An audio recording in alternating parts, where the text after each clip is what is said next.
What's up, guys? It's your boy TrueX7 here, and today coming at you guys with something that I have wanted to get off of my chest for a number of years, and it's not an easy subject to talk about. Obviously, you can already tell by the name of the video. I have consulted with my the wife, a lovely woman, before even starting this live stream. But this is the life story. I was gonna do one yesterday, but I got out of wrestling really late and didn't get a chance to. WrestleMania was pretty cool, but I figured this has to be talked about, man. It's been fucking with me for so long. But the life story is about the time I was molested as a child. And none of this is wrote out, obviously. I don't write out my life stories at all. I just talk and we go from there. But anyway, this is the time I was molested as a child. Now, I'm not gonna say any fucking names because it's just one of them things. It's just one of them things. But anyway, getting to the story, back when I was in kindergarten, so I was 5, 6 years old, I had a friend who lived right next door to me, and he wasn't really my friend, you know? Yeah, I thought he was, but he wasn't. And he would come over and we would hang out. And then when I got to kindergarten, when I got in school, he became a bully. And he was much older than me. He was in like 3rd grade. But he started picking on me quite frequently. And we're talking like classic bully stuff, like pushing me into lockers, beating me up, stealing from me, that kind of shit. And anyway, it escalated and escalated to points it should not have been escalated to, and it's unfortunate that it got that far, you know, but that's how it goes, you know. Well, I tried to bury the hatchet with him because my parents told me that they talked to his parents and he wanted to apologize for being mean to me. You're 5, 6 years old, you believe that shit, you know. And it's not what he wanted, man. It's not what he wanted. So, anyway, I invited him over, and we played Nintendo 64 together, because that's when Nintendo 64 was, like, a big thing. And that's when, like, it'd come out, like, a couple years back, you know, and I think, I forget what the in system was at the time, but I had Nintendo 64, and that's all I fucking had. And I remember we were playing Mario Kart, because that was, like, my second favorite game, behind Paper Mario, of course. And we were sitting there, and he asked me if I wanted to play hide and seek, and I said yeah. You know, so hide and seek, when you're a kid, hide and seek's the shit, man. But had I known what was about to happen, I would have went and got my mom or my grandma or my grandpa. So he disguised what was about to happen as hide and seek, and he counted in the living room, and I hid in my room under my covers on the side of my bed, because I thought, hey, like, that's a good spot, he won't see me, because I used to have a race car bed when I was a kid, and like the sides were like on the sides or whatever, like inside the actual bed itself were like kind of open, so like you could slide down in there if you were small. I was a very small child. I'm still a small child, you know, but I was able to fit down in there, and I was hiding there for probably a good, like, fucking 5, 6 minutes, you know, just chilling in there.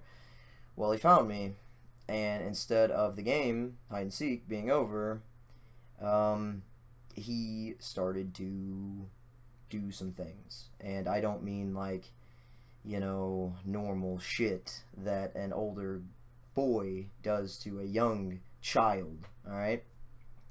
And it started with him whipping out his penis and telling me to whip mine out, and I didn't want to do it.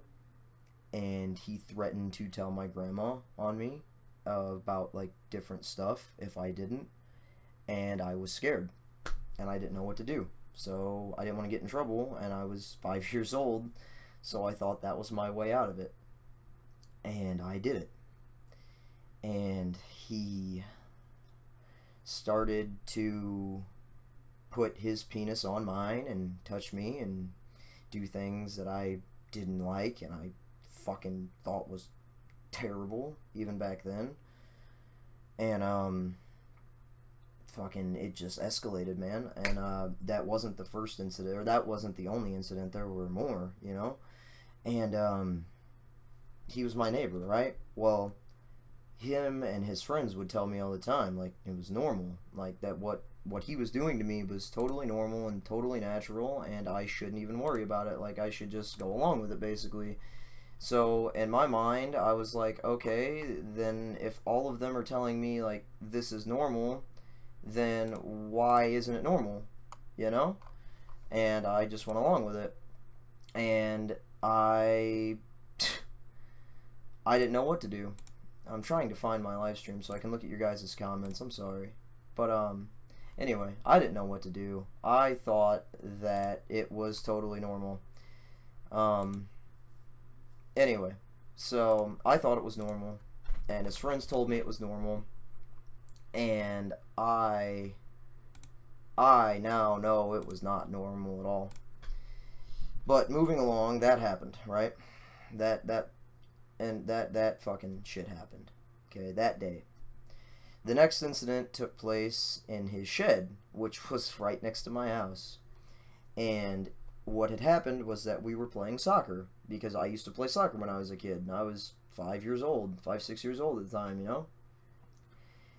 And I kicked the soccer ball into the shed, because that was the goal. And this kid, let me tell you what, this kid was a very smart son of a bitch, right? Because he knew what he was going to do. He knew. And I didn't. I didn't think so, anyway. And I kicked the soccer ball into the shed, and I went in there to go get it, and he followed me in there, and he shut the door, and he told me to drop my pants, and I told him no again, but this time he got really aggressive, and he punched me in the face, punched me right in my face, right in the nose. And he told me that if I didn't do it, he was going to go get my grandma and tell her that the reason he punched me in the face is because I was trying to beat him up. And that I was going to get in trouble and get spanked when my grandpa got home. And I didn't want that to happen, so I did it again.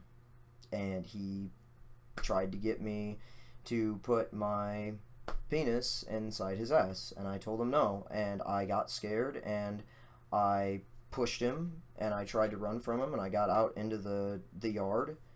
And he ran from behind, like, it's hard to explain because of how the shed was set up, but he ran from behind me, and he grabbed me, and he slammed me on the ground, and he told me that if I told anybody, that he'd hurt me, and I believed him, because I was a child, and it scared the fuck out of me.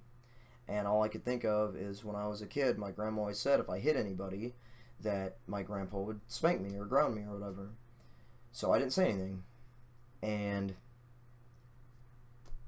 eventually he went to 4th grade, and I was in first grade, sorry, and I didn't see him every day anymore. And I'd come home, but he was always right next door, you know?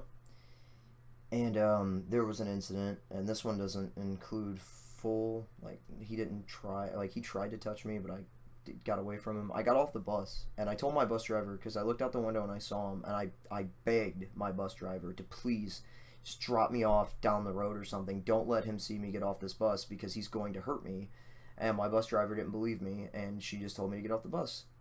And I got off the bus, and as soon as my little feet hit the fucking ground, the concrete, I fucking bolted, because my bus stop was like 5, 6 houses away from my house, so I thought I could outrun him, and I was wrong. And he grabbed me by my backpack and like pulled me backwards, and he just started like beating on me, and he tried to grab my dick, and I fucking ended up hauling off and just punching him right in the fucking crotch, and that's all I knew how to do. You hit him in the throat or the crotch, man.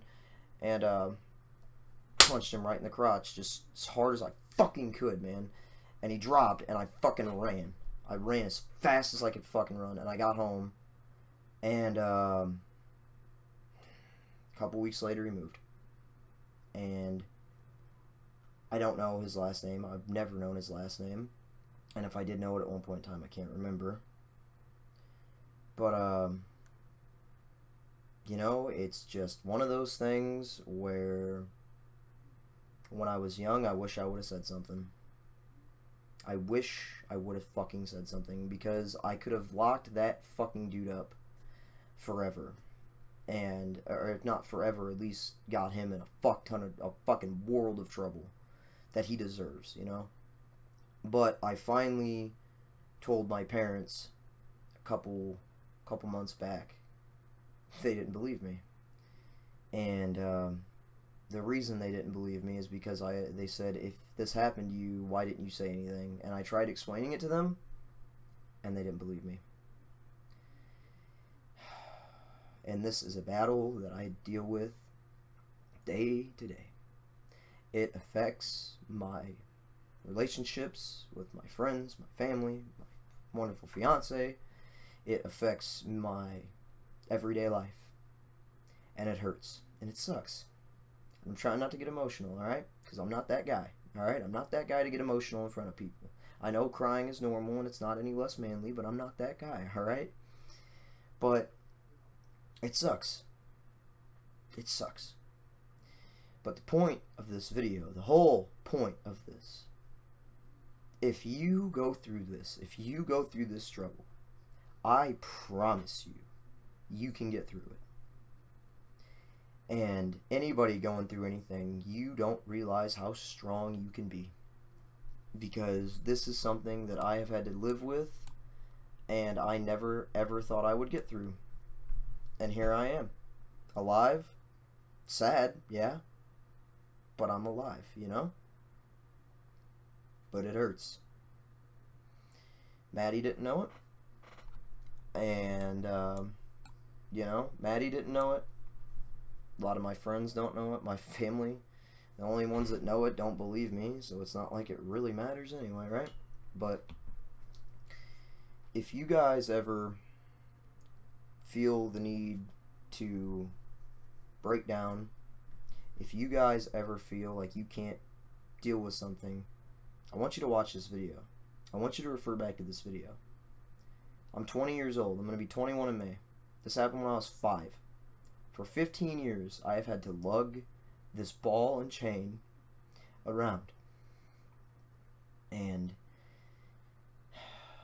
now I don't have to anymore. You know, I told the wife that I wanted to tell you guys because I've been wanting to tell people for a very long time. So I could finally feel free from this. And I thought, who else to tell but my real family, my real friends, the True Nerd Nation. So that's going to do it for right now. I truly do love each and every one of you guys. If you're ever going through anything and you need anything, you got me on here on YouTube. Shoot me a private message, comment on a video, do whatever you got to do. Watch this video. You can get through it. I promise you. I promise you. So, before we go, we're going to do what we used to do. Trying not to cry. I'm sorry. But, I love you guys, man. I'm reading your comments, and it's nice to know I got a family here, you know? It really is. It means a lot. It means a lot. Sorry. I'm not one to cry, you know? I'm not that guy, but I love you guys, man. I do. So before we go, before we end this live stream and go about our days and be happy, for all you vapors out there, get your cotton drip. Let's take a hit. For all you smokers out there, get whatever you're smoking, get it lit, and chill for a bit. This one's for all you guys, my wonderful, wonderful family, the True Nerd Nation. Cheers, guys.